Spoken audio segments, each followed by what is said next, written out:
పర్యావరణ పరిరక్షణ ధ్యేయంగా ఈటీవీ ఆంధ్రప్రదేశ్ ఈనాడు ఆధ్వర్యంలో నిర్వహిస్తున్న వనభారతి జనహారతి ఉద్యమంలా సాగుతోంది. పచ్చదన పరిరక్షణకు విద్యార్థులు, అధికారులు, నేతలు, సామాన్యులు ముందడుగు వేస్తున్నారు. మొక్కలు నాటుతూ కార్యక్రమ స్ఫూర్తిని చాటుతున్నారు.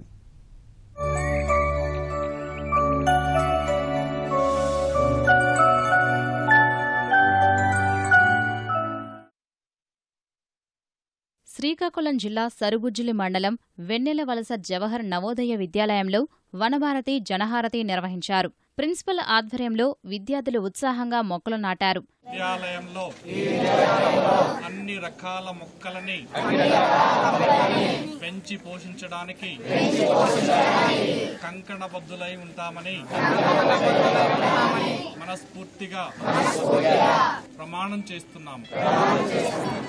విశాఖ జిల్లా తగరపువలస పట్టణ ఆరోగ్య కేంద్రంలో వైద్యుల దినోత్సవం సందర్భంగా ఈటీవీ ఆంధ్రప్రదేశ్ ఈనాడు ఆధ్వర్యంలో డిప్యూటీ డీఎంహెచ్ఓ ఆధ్వర్యంలో సిబ్బంది మొక్కలు నాటారు. కాకినాడ సంకురాత్రి ఫౌండేషన్, కిరణ్ కంటి ఆసుపత్రిలో వనభారతి జనహారతి నిర్వహించారు. వైద్యుల దినోత్సవాన్ని పురస్కరించుకొని వైద్యులు, సిబ్బంది ఆసుపత్రి ఆవరణలో మొక్కలు నాటారు. స్టేట్ బ్యాంక్ వ్యవస్థాపక దినోత్సవం సందర్భంగా తిమ్మాపురం శాఖ సిబ్బంది మొక్కలు నాటారు. కృష్ణా జిల్లా నాగాయలంక మండలం బావదేవరపల్లిలోని ఫిషరీస్ పాలిటెక్నిక్ కళాశాలలో స్థానికులతో కలిసి అధ్యాపకులు, విద్యార్థులు మొక్కలు నాటారు. ప్రకాశం జిల్లా కనిగిరిలో ఈటీవీ ఆంధ్రప్రదేశ్ ఈనాడు ఆధ్వర్యంలో వనభారతి జనహారతి నిర్వహించారు. ఎమ్మెల్యే కదిరి బాబూరావు దంపతులు స్థానికులతో 10,000 మొక్కలు నాటించారు.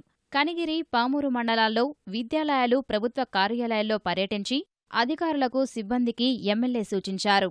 వనభారతి జనహారతి ఈనాడు వారి ఆధ్వర్యంలో పచ్చని ఆంధ్రప్రదేశ్ చేయాలని ఒక మంచి కార్యక్రమానికి శ్రీకారం చుట్టాం. కనిగిరి నియోజకవర్గంలో 6 మండలాలలో ఈ రాబోయే వర్షాకాలంలో అంటే నెల 15 రోజుల కాలంలో 5 లక్షల మొక్కలు నాటాలనేది ఒక టార్గెట్ పెట్టుకొని మొదటి రోజే మేము 10,000 మొక్కలు నాటడం జరుగుతుంది.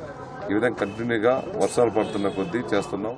కర్నూలు జిల్లాలో 1,000,000 మొక్కలు నాటేందుకు ప్రణాళికలు రచించామని కలెక్టర్ విజయమోహన్ తెలిపారు.